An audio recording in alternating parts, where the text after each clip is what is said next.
Hello दोस्तों, मैं हूं आपका host just for code.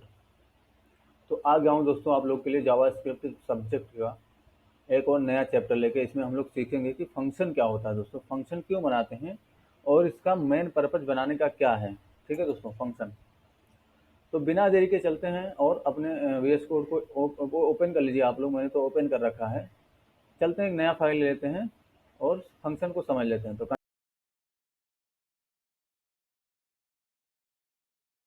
Control N के साथ मैं नया फाइल लूंगा। यहाँ पे अगर आप कंट्रोल एन प्रेस करेंगे तो नया फाइल आ जाएगा। इसको सबसे पहले सेव कर दिया करिए दोस्तों। तो यहाँ पे मैं सेव कर देता हूँ, फंक्शन नेम दूंगा इसका। इससे दे देता हूँ फंक्शन। फंक्शन नेम मैंने दे दिया dot H T M L. और इसको मैं कहाँ सेव करूँगा? डेस्कटॉप पे। यहाँ पे डेस्कटॉप सेलेक्ट कर लेंगे और इसको सेव कर देंगे। ठीक है दोस्तों, तो ये हो गया सेव हमारा। अब हमें जो हम अभी जावास्क्रिप्ट सीख रहे हैं दोस्तों, वो एचटीएमएल के साथ ही सीख रहे हैं, है ना। तो एचटीएमएल के साथ ही सीखे दोस्तों, तभी आपको प्रोजेक्ट में इम्प्लीमेंटेशन करना है कैसे, ये समझ में आएगा। नहीं तो आप प्रोजेक्ट में यूज नहीं कर पाएंगे अगर आप एचटीएमएल सीएसएस के साथ जावास्क्रिप्ट नहीं सीख रहे हैं तो। ठीक है, तो जावास्क्रिप्ट का बहुत बड़ा रोल होता है दोस्तों आपके वेबसाइट को कंट्रोल करने का। ठीक है, तो हम चलते हैं भाई, बिना बात किए जो है अपना कोड करते हैं। तो शिफ्ट के साथ नॉट इक्वल टू दबाएंगे तो एचटीएमएल5 का कंप्लीट स्ट्रक्चर आएगा। ये शिफ्ट के साथ नॉट इक्वल टू दबाना है आपको, और आपको इंटर प्रेस करना है तो कंप्लीट स्ट्रक्चर आपको HTML5 का मिल जाएगा। यहाँ पे सबसे पहले मैं टाइटल चेंज कर दूंगा। तो जो टाइटल हमारा क्या है आज का, फंक्शन। ठीक है, यानी हम लोग फंक्शन सीखने वाले हैं। ठीक है दोस्तों, यहाँ पे आ जाते हैं। सबसे पहले स्क्रिप्ट को इनेबल कर लेते हैं। स्क्रिप्ट को मैं इनेबल कर लेता हूँ इस तरीके से। यहाँ पर मैं लिखूंगा स्क्रिप्ट टैग को इस तरीके से। स्क्रिप्ट अगर मैं लिखता हूँ और इसमें मैं कुछ काम करूंगा तो हमारा अब जेएस का कोड काम करेगा, है ना। बिना स्क्रिप्ट टैग के आपका जेएस का कोड नहीं काम करेगा दोस्तों। तो हमें फंक्शन समझना है। इस तरीके से मैं एक अलर्ट लगाता हूँ, यहाँ पे आ जाता हूँ और एक अलर्ट लगाता हूँ यहाँ पे। इस तरीके से मैं अलर्ट लगा दिया और कंट्रोल ओ करके इसको ब्राउजर में ओपन कर लेता हूँ। तो हमारा जो फंक्शन है ये है, ओपन विथ गूगल क्रोम कर लूँगा इस तरीके से। तो ये देखिए हमारा जो है ब्राउजर में ओपन हो गया और ये रन हो गया दोस्तों, है ना। ये देख लिए डायरेक्ट हमारा क्या हुआ, कोड हमारा एग्जीक्यूट कर गया। देखिए मैं फिर से लोड करूँगा पेज को, ये देखिए। तो ये क्यों एग्जीक्यूट हो रहा है? पेज लोड होते ही ये क्यों एग्जीक्यूट हो रहा है, यही हम लोग समझेंगे दोस्तों, है ना। तो पेज लोड होते ही ये क्यों एग्जीक्यूट कर रहा है, यहाँ पे देखिए अलर्ट लिखा हुआ है। इसलिए अगर यही अलर्ट हम फंक्शन में लिख देते, किसी फंक्शन से बाउंड कर देते, डेमो नाम के फंक्शन से मैंने बाउंड कर दिया इस अलर्ट को। ये देखिए अब मैं अलर्ट यहाँ पे लिख रहा हूँ तो ये अब नहीं ओपन होगा, है ना। देखिए मैं यहाँ पे आता हूँ और यहाँ पे इसको ओपन कर लूँगा अपना प्रोजेक्ट। मैं रिलोड करूँगा। देखिए अब ये काम नहीं करेगा, यानी कि वो अलर्ट तब काम करेगा जब हम उस फंक्शन को कॉल कर देंगे। तो उस फंक्शन को आप कई तरीके से कॉल कर सकते हैं। आप चाहें तो यहाँ पे एक बटन बना लीजिए, इस तरीके से बटन बना लीजिए और ऑन क्लिक पे इसके यहाँ पे मैं लिखता हूँ क्लिक मी। मैं इस तरह से लिख दिया क्लिक मी।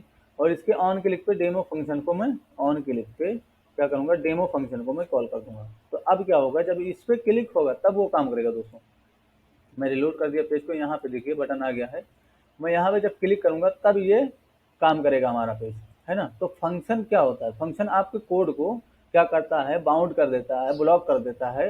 वो तब तक वो कोड नहीं एग्जीक्यूट करेगा जब तक क्या होगा, उस पर क्लिक ना हो, है ना, जब तक उसको कॉल ना किया जाए। ठीक है, तो फंक्शन आपके जो है मेमोरी को भी बहुत ज़्यादा बचाता है। और अगर आप यहाँ पे फंक्शन के अंदर नहीं लिखते हैं, ऐसे डायरेक्ट, अब ये तो 4 लाइन का कोड है दोस्तों, इसमें तो कोई दिक्कत नहीं होगी। लेकिन आपका जो बड़ा बड़ा कोड होता है, बड़े बड़े प्रोजेक्ट में हजार थाउजेंड ऑफ नंबर, दो दो हजार लाइन का जो है कोड हो जाता है। ठीक है, हम ही लोग सीखेंगे दोस्तों इतना बड़ा बड़ा कोड करना, कोई दिक्कत नहीं है। अभी तो फंक्शन आप लोग समझ लीजिए कि फंक्शन क्या होता है। अब फंक्शन कैसे बनाते हैं दोस्तों, फंक्शन बनाने के लिए आपको फंक्शन कीवर्ड का यूज करना है। ये क्या है, ये फंक्शन क्या है, ये जो फंक्शन लिखा हुआ है कीवर्ड है, इसका नाम ही फंक्शन है। ये जो कीवर्ड, जिस तरीके से हम लोग वेयर कीवर्ड का यूज करते थे वेरिएबल बनाने के लिए, मैं यहाँ पे एक्स नाम का एक वेरिएबल बनाता हूँ। ठीक है, एक्स में मैं 10 को स्टोर कर देता हूँ। तो ये हमारा क्या था, एक्स क्या है, एक्स एक वेरिएबल है और ये किसके थ्रू बनता था, वायर कीवर्ड के थ्रू। जब तक हम वायर कीवर्ड नहीं लगाएंगे तब तक हमें इस वेरिएबल के बारे में नहीं पता चलेगा, मतलब ये वेरिएबल नहीं डिफाइन होगा। ठीक है, इसी तरीके से अगर आप फंक्शन कीवर्ड नहीं लगाएंगे, इस तरीके से डायरेक्ट लिखेंगे तो वो फंक्शन नहीं माना जाएगा। फंक्शन कीवर्ड के साथ ही आपको फंक्शन बनाना है। ये तो हो गया फंक्शन। अब मैं इसको कीवर्ड क्यों बोल रहा हूँ और इसको फंक्शन क्यों बोल रहा हूँ दोस्तों, ये फंक्शन इसलिए है क्योंकि इसमें पैरेंथेसिस लगा हुआ है। एक बहुत बड़ा अंतर बताता हूँ दोस्तों कीवर्ड में और फंक्शन में।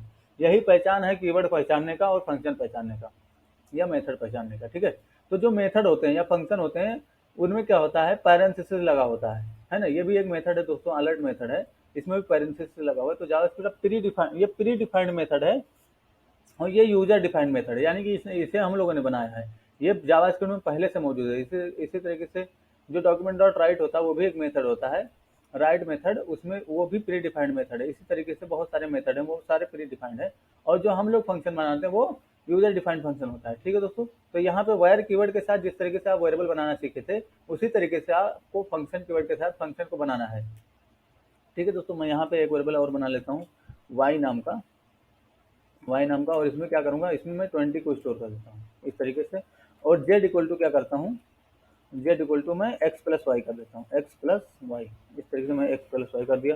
और यहाँ पे मैं डॉक्यूमेंट डॉट राइट से प्रिंट करता हूँ जेड को। क्या लिखूंगा यहाँ पे दोस्तों, document dot right, document dot right मैं इस तरीके से लिखता हूँ और यहाँ पे क्या प्रिंट कर दूंगा, जेड को। अब क्या होगा, जब ये फंक्शन कॉल होगा तो ये वाला कोड एग्जीक्यूट करेगा। मैं यहाँ पे आता हूँ, रिलोड करूँगा पेज को यहाँ पे, और इस पे जब क्लिक करूंगा बटन पे तो ये देखिए इसी में लिखा आ गया 30। यानी कि क्या हुआ यहाँ पे दोस्तों, ये देखिए मैं जूम कर देता हूँ थोड़ा, मैं रिलोड करूंगा पेज को, ये देखिए मैं क्लिक में लिखा हुआ है, इस पे क्लिक करता हूँ, ये देखिए तो रिजल्ट आ रहा है। क्यों ऐसा रिजल्ट आ रहा है, क्योंकि डॉक्यूमेंट डॉट राइट से हम लोग प्रिंट कर रहे हैं रिजल्ट को।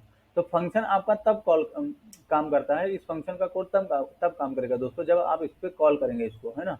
अगर यही चीज़ मैं इस फंक्शन के अंदर ना लिखता, ये चीज़ जो है मैं इस फंक्शन के अंदर ना लिखता दोस्तों, अगर तो यहाँ पे अगर ये चीज़ मैं इस फंक्शन के अंदर ना लिखूँ, देखिए मैं इसको हटा देता हूँ, फंक्शन के बाहर कर देता हूँ। तो देखिए जैसे ही हमारा पेज लोड होगा ये ऑटोमेटिक कॉल हो जाएगा। मैं रिलोड करूँगा पेज को, ये देखिए, है ना। तो क्लिक करने की ज़रूरत नहीं, तो ये बटन यहाँ पे आ रहा है, इसलिए बटन अगर आप चाहें तो कमेंट कर सकते हैं, इस तरीके से बटन भी नहीं आएगा।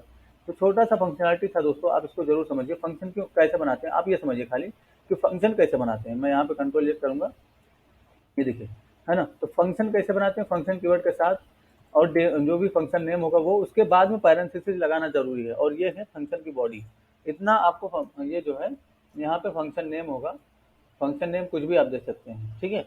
और ये आपका पैरेंथेसिस और ये उसकी बॉडी। अब इस बॉडी में आप जो कोड करना चाहें वो करें, ठीक है दोस्तों।